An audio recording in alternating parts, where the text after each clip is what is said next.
How to test if your mobile's touchscreen is working properly or not. In this tutorial, I'm going to tell you a secret code that you can use to check if your touchscreen is properly working or not. Alright, but before we begin, make sure to hit the like button below and subscribe to the channel for more informative content like this.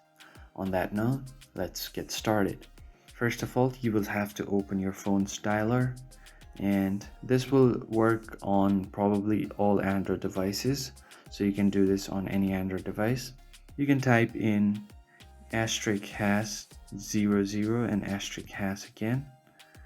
It's just 10, then something like this will pop up on your screen, so you can check the RGB color combination on your screen. So first tap on red, and if your screen is red all across, then that means your screen is fine. And then if you tap on green, the same thing. If your screen is showing all green throughout your screen, there are no spots or any blemishes, then you're fine. And finally tap on blue to check the same thing.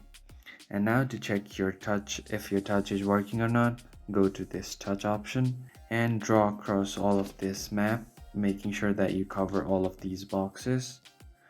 So just make sure to do all of this, and once you do this, you can simply check that your touch screen is working or not. So once you cover all of these boxes like so, it will take you back to this main menu. Then that means your screen is working properly. And that's how you can check your mobile touch screen is working or not. If you found the video helpful, hit the like button and subscribe to the channel. I will see you on the next one.